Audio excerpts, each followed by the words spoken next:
welcome back to the Opportunity Zone. I'm Nate Armstrong. We've got Mr. Chris Lavin The here. Florida philanthropist.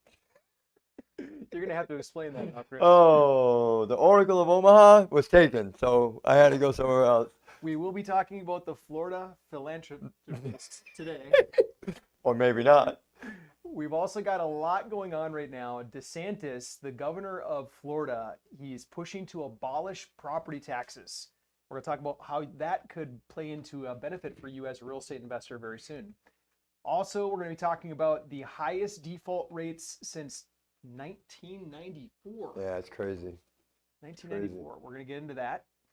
In addition to that, we're going to go through why the coming IPO for Fannie Mae and Freddie Mac might be something for you to start paying attention to. They made a move with their CEO.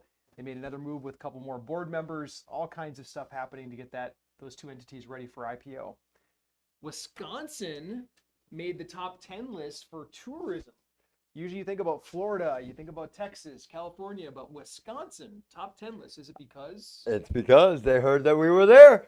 they heard that we own a property there, so everyone's coming to see it? It's got to be it. Pristine property. We'll talk a little bit more about that, what we really think.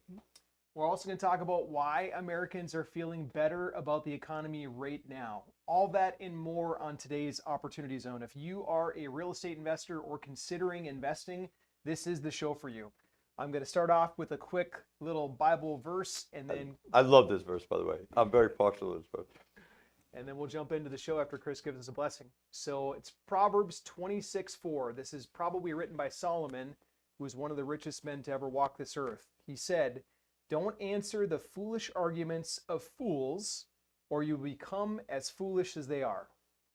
Now this next part, when I first read this, Chris, I'm like, is this contradictory? The next part is, be sure to answer the foolish arguments of fools, or they will become wise in their own estimation. What on earth? When I read that first and I tried to explain it to the family, I'm like, I can't explain this. This is contradicting itself. But if you actually dig into the context of this, what he's saying is basically don't get into an argument with a foolish person that you don't need to toil with. But sometimes, out of pure principle, you need to correct some of the fools that are out there. Chris, you're pretty good at this. Mm-hmm. The time- Yeah, I definitely set people straight. Yeah, you don't just let foolish people become wise in their own estimation. You know what that means? Please. So, in my opinion, what that means is don't let a lie become the truth, right? And you know it, you've heard it time and time again. If a lie is said enough, it becomes the truth. And I live by this thing that says, evil always perseveres if good men do nothing. And I think that this goes along with that. Like if somebody's being stupid and spreading stupid, you've got to put some intelligence and some wisdom to stop that. And I think that's what they're trying to get to with this verse. Don't let the fools take over and run the world, because we'll end up with a foolish world. That's what I believe. It's well said. Chris, would you mind doing the honors? And we'll get Absolutely. Heavenly Father, first and foremost, man, just thank you. Thank you for all the blessings and all of the things that I have that you've given me. And when I say the things that I have, I'm talking about the things on the inside, the peace, the comfort, the faith that gets me through every day. Please keep my heart pure. Please keep me in a position to just reflect you on this world so that people don't see me, they see you. We ask that you bring that into this conversation today, that you bless our talks and our teachings so that the wisdom, not foolishness, but the wisdom comes through to the people listening so that they can do the best that they can with the talent you bless them with. I ask this in your name. Amen. Amen. All right, let's get into the news. So we've got a lot going on this week, and I want to kind of just go after the highlights. Number one, just an update on this. You got Freddie Mac, Fannie Mae. They're probably going public very soon. We don't know exactly how soon. It could be this year. It could be first quarter next year. That's kind of a timeline only the president and their administration knows. But it's happening soon. And so you've got all kinds of moves. They named a new CEO. They put him up front and center. He's been with the organization for a while, but they've now propped him up. They've replaced a couple board members. The stock jumped up 10% in one day, and then it proceeded to come down about 7 or 8%. It's been a roller coaster, but what does all this mean for investors? What should we be watching on this, Chris? And why I'm even bringing this up, guys, we're not stock market investors. Like, that's not our thing. Chris and I do a little bit personally. We're real estate guys and business guys. But the reason I'm bringing this up and we're following is because Fannie Mae and Freddie Mac, they buy the majority of mortgages in this country. You go get a loan with your local lender, Bank of America or whomever, they're probably selling it to Fannie Mae or Freddie Mac. Yep. So they're the folks that provide liquidity for the housing market. So that, and they're doing some things with builders. But why is any of this even important, right? So here's the reality. In my perception, I don't have a crystal ball. All I can tell you is that competition in the market makes for better pricing for the end user, right? So if we put them out there and make them have to stand on their own 2 feet in the public market based on their stock, then I think that you'll see competition where they will actually have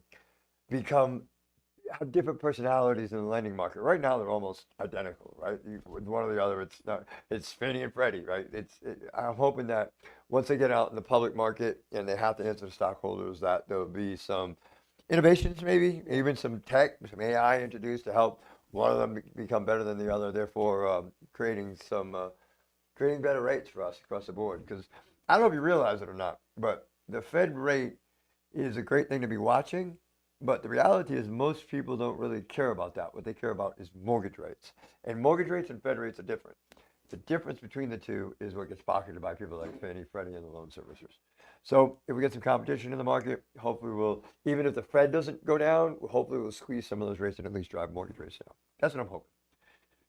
Spot on. Okay, let's move over to some big news breaking in Florida right now. We're going to let Ron DeSantis explain this in his words. So we got to put it on the ballot, and the voters have to approve it. It's a constitutional issue in Florida. It's not something the state derives revenue for. It's a local issue. We're trying to focus on Florida homeowners and their primary resident.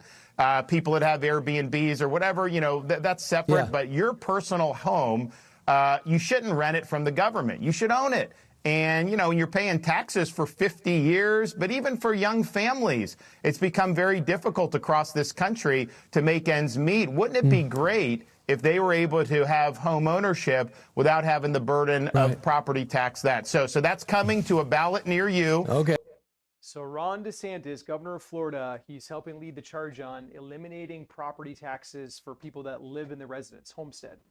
This is kind of big. They can't just do it through his signature. It's got to go on the ballot. It takes 60% of people to vote it into law. And let's face it, you got a whole bunch of homeowners in Florida that are probably going to support this.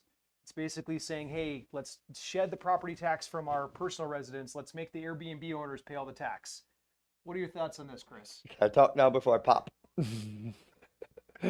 So here's what's going on. Did you hear what the man just said? This is not a state issue. The state derives no income from property taxes. All of those taxes go to the county. So guess what? If this fails, he can say, guess what, guys? I tried for you. I'm pulling for you. It's your county government that's stopping this from happening. That's the reality. That's what I think is really going on. It's this political doublespeak. What I hope is that people get out and vote, and we get a 60% majority to get rid of property taxes in the state of Florida. But you got to understand something. When the property taxes go down, it goes up, right? Every other tax. Sales tax. Sales tax goes up, and it's going to affect the local economy. And one of the things about Florida that you got to understand is we're a very transient state. We have snowbirds that come down, so they only spend money in Florida when they're here in Florida, right? So that's going to mean an increase even higher for sales tax. The way it works is we get a 6% state sales tax, and then we have like extra points for each county. Some counties are 1%, 1.5%, some as much as, I think it's 1.75%. All right. I don't like the way that this guy is positioned in this because I really think he's setting it up so that he's a superhero no matter what. He introduces the bill, and the reality is he has nothing to do with it, right? He's talking, blah, blah, blah. But I'm here to tell you that I'm buying up a bunch of property. As a matter of fact, I am buying condos just because it's making my life easy. And I was just telling Nate before the show, I've got a contract on one. And when this announcement was made, there was a condo that was a floor down and a couple of units over, not as nice as mine, as the one I'm buying. They pulled it off the market for a day, put it back on the market, and increased the price by $100,000. So it's like $85,000 more than the condo that I'm buying, and for all intent and purposes, it's the same condo. Because a year from now, or next season after this happens, and I truly believe it's going to be voted in, property values are going to go way up in Florida. But one thing I want to caution everybody about before they go run around trying to buy property in Florida now, this is for homesteaded property only. In other words, it has to become your private residence. So what I'm doing is I'm buying them, I'm going to hold them for a year, and then sell them to people one-on-one to become their homestead. And then hopefully we can get, another 20%, 30% on our money so that we go out there and do some great things for the kingdom and affect people's lives. I'm just curious, you at home watching or at the office right now, if you would be interested in doing, we have not made a fund for this or anything like that, No. nothing like that, it's not a solicitation, but if you'd be interested in picking up some rentals that are condos managed by our team and then selling them once this tax bill comes into play, could you write condo in the comment section, CONDO, and our team will message you. I'm just taking a general interest. I want to get a feel for it because Chris started on his own. And he wants you to put the word condo in there because he couldn't spell whoop whoop. That's it. That's exactly it. I couldn't spell whoop whoop. Okay, on to other news. We have the Federal Reserve. They're meeting tomorrow. They're expected to have another big decision on rate cuts. Chris, I obviously am you're excited so about that. tired of hearing about these fools. Just do what you're supposed to do. Get out of my way. I mean, yeah, you know what? At this point, they have to cut it another quarter point. And I'm just I've talked about this so much. It's just ad nauseum. But yeah, they have to. The economy, I think you're going to start to see stimulation once they do. I think we need, for any real movement, I think I need at least another quarter to a half. I think that this quarter and then a quarter, in the first quarter of next year and add another quarter. It's a lot of quarters.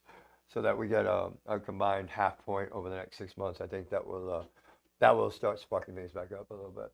But they're not adding it back fast enough. They're just not to really stimulate. Yeah, it's like this slow moving thing. I did read Fannie's forecast for next year, and they just revised down again. They're saying that they think that the end of 2026, they're going to rise. It'll even be lower rates overall than they published a month or two ago. They have to.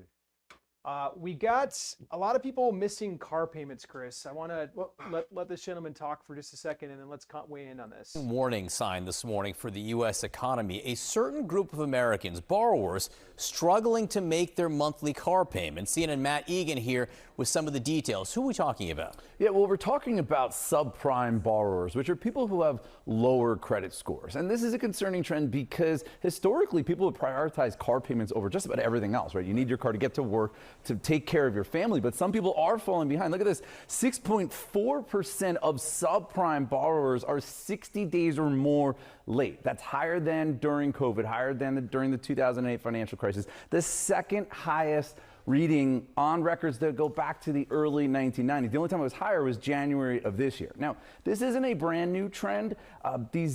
Chris, I'd love to get your opinion on this. What's going on? First of all, this whole market, the subprime market, really frustrates me because I think that there is some real bad lending that goes on in this market. There's people who, the guy that's just barely making ends meet, his car breaks down, he's going to buy a car.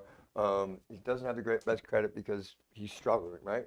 And then they take advantage of him. It's very predatory. So that guy is paying 11, 12% on his loan for his car. So even if he's buying a $15,000 car, he's paying $700 or $800 a month for it, and he's just got basic transportation to get back to work. So people are falling behind because of that. Because the interest rates have been so high that people haven't been able to afford what they needed to afford. Inflation has been out of control, and it's to the point where you either eat or make a car payment. I think people are eating first. So this is just bad all around, man. And I'd like to go back and blame the Fed a little bit on this, but it's not just the Fed. It's like everything that fell apart. And the thing too is, going back to COVID, there was a supply chain breakdown, and the price of new cars went through the roof, right?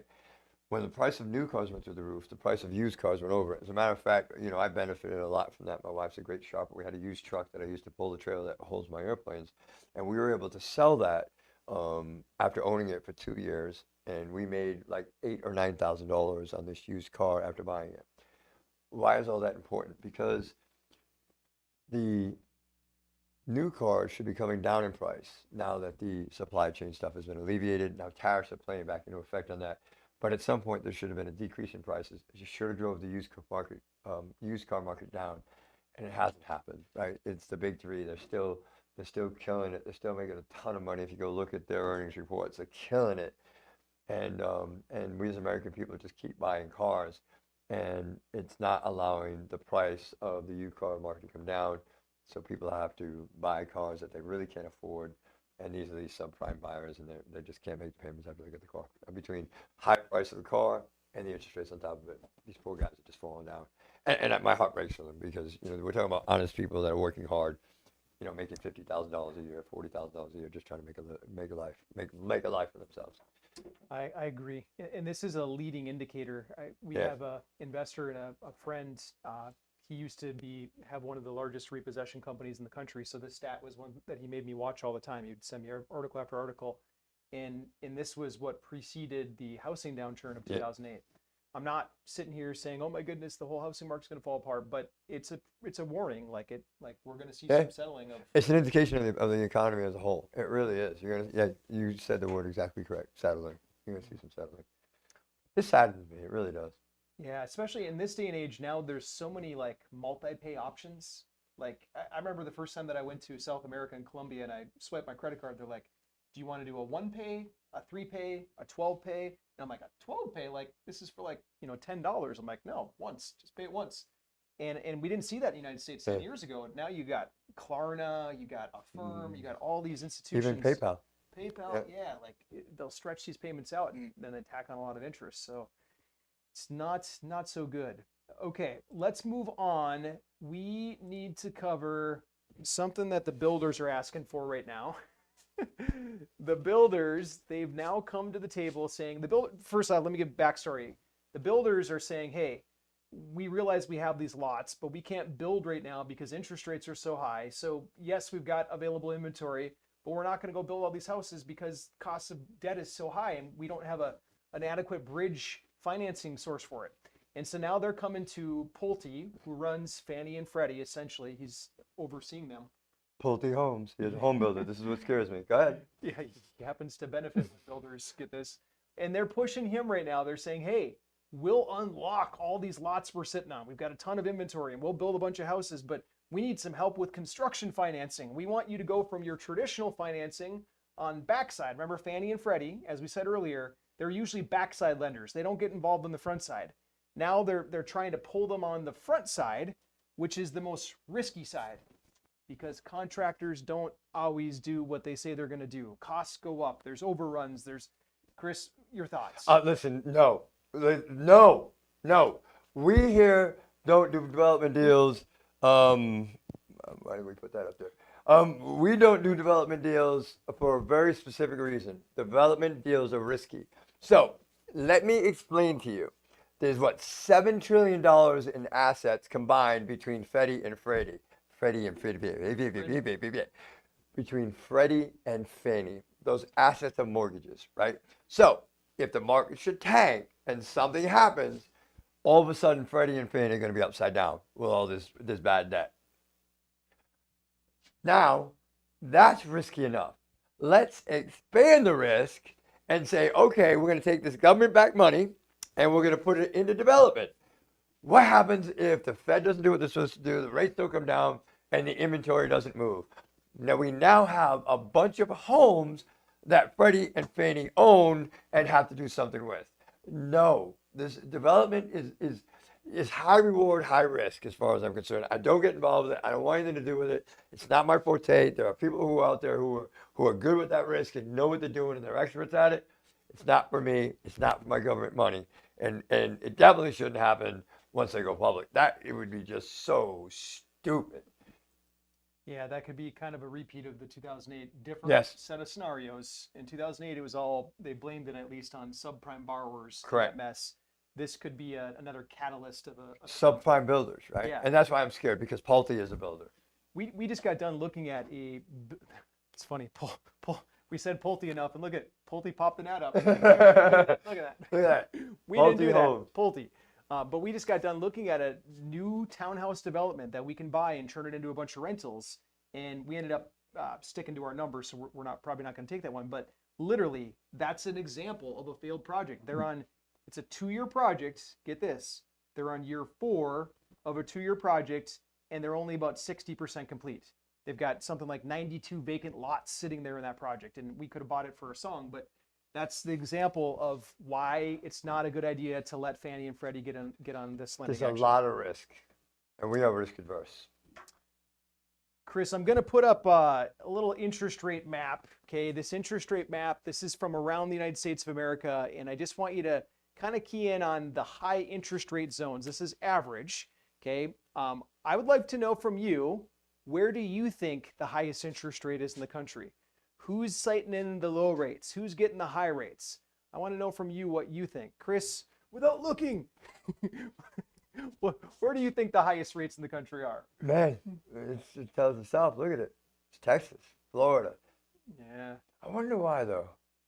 it's interesting. There's not a lot of data on this actually, but I think it's interesting to watch and follow.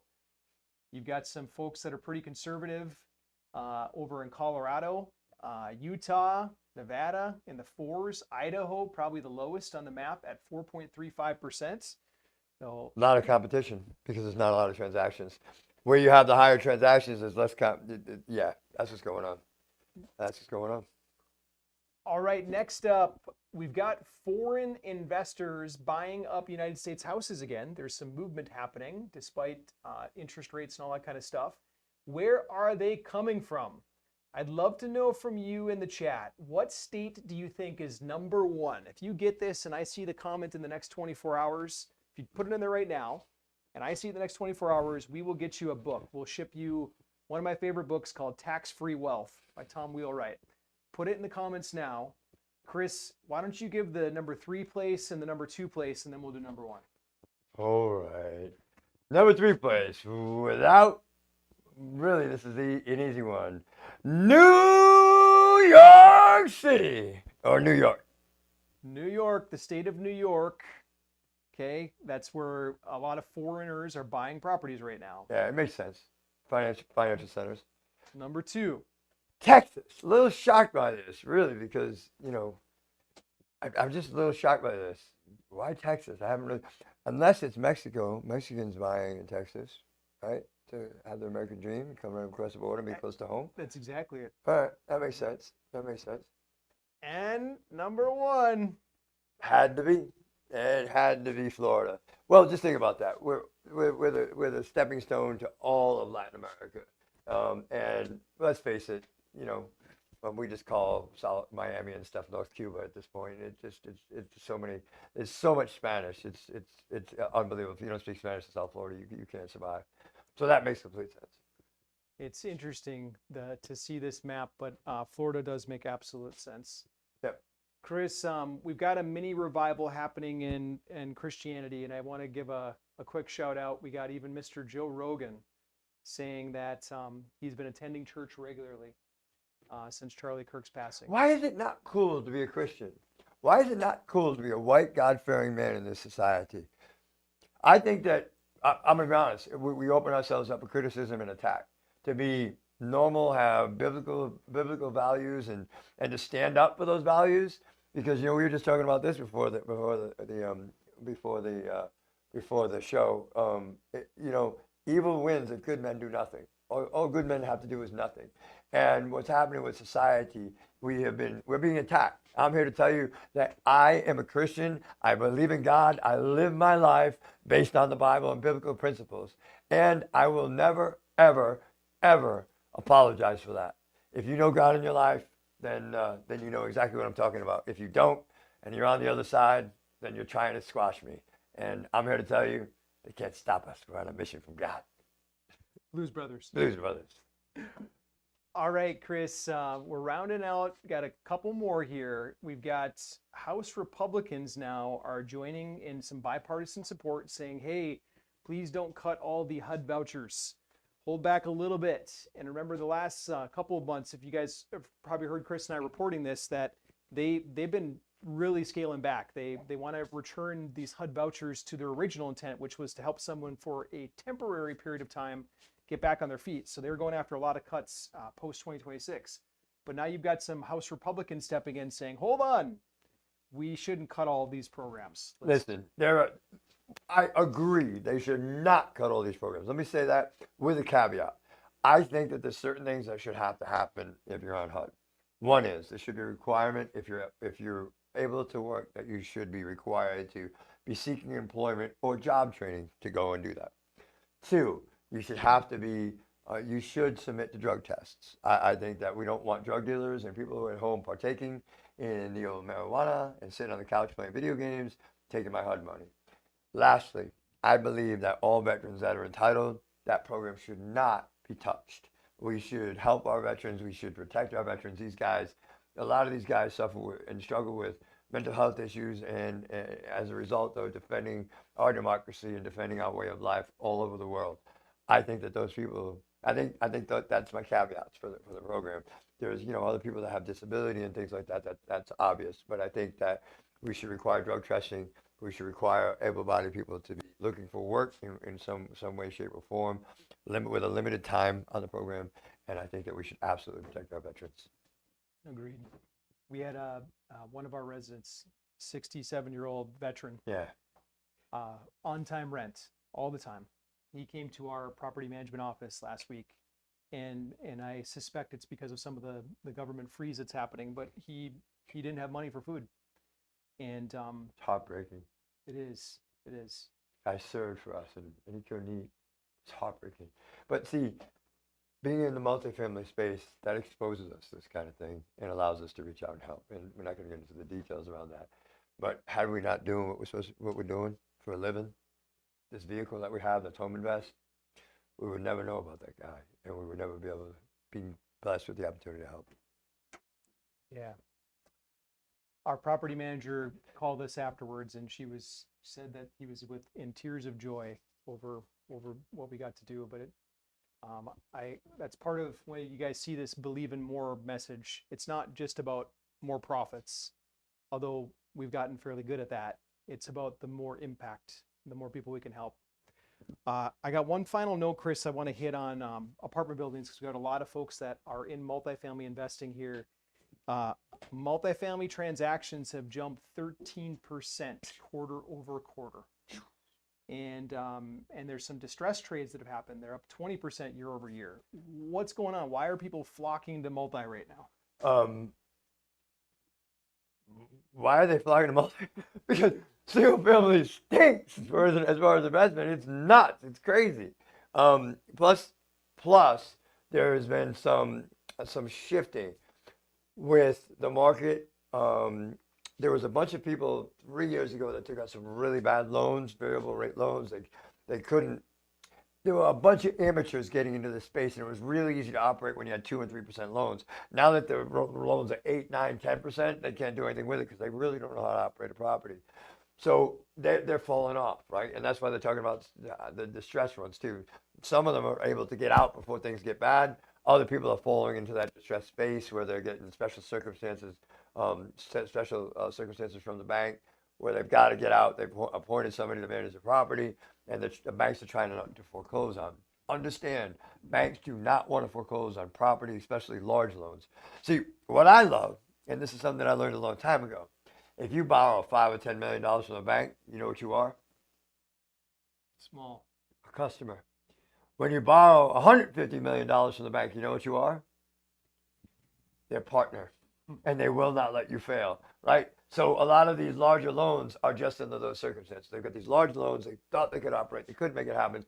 The banks are propping them up right now to try to get these transactions to turn. And now they're finally, with the pullback in the interest rates and the hope of the more pullback in the interest rates, you're going to start seeing these things transaction, and people are going to go,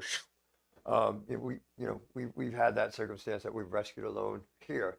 So, we've helped somebody else out, and that's worked out to everybody's benefit. You're going to keep seeing that kind of stuff cycling, and as the interest rates pull back, you're going to start seeing the transactions happening. Chris, we're at that time. We don't have a public deal to launch right now, but there's one that it's a whisper deal right now. It's not out there for the public. It requires an NDA. It's killer. It's the highest I'll just say numerically, like my wife and I got super excited. We've invested into it. But it's I'm into it for millions at this point. if you're looking for a deal from a team with a vetted track record, then I would highly recommend you get on our wait list. The folks that are on our wait list, they get opportunity to get an NDA and then get details of the deal. So just type the word wait list in the comments. Wait list. Our team will send it over to you once we see your comment from there. Yeah, absolutely. So listen, another thing is you want to be on our wait list because we haven't made this deal public, and there's 2 tranches of investment in this. The first tranche of investment, which had a little bit better rates for the investors, it was gone in like days. It really was. And never even was there a public word made about it. It was people that had a relationship with us through the wait list or prior investments that were able to take those primo spots. This is still an amazing deal, and the tranche 2. But listen, there's certain deals that we can't go public with, but if you're part of our crew and we've got a prior relationship with you, we can talk to you about those deals. So I encourage you to become part of our inner circle, get to know us. It doesn't cost you anything, just a conversation, so that our sales advisors or our advisors know who you are and know what you're looking for in investment, so that when these kinds of opportunities come along, we can reach out to you and make it happen quickly. Beautiful. That's it for today, man. That's it for today. Hey, listen. If you're struggling right now, you need to hear this. Listen, God loves you as much as he loves me. You're as important to him as I am. He's blessed me with so many things, and hopefully that we have the ability to bless you a little bit. So don't give up on yourself. Look up to the sky, and when life gets too hard to stand, please kneel and ask God for help. It's worked for me. It's worked for Nate. It works for everybody around me. God bless you all. Thank you for being here. Thanks, guys. Bye-bye.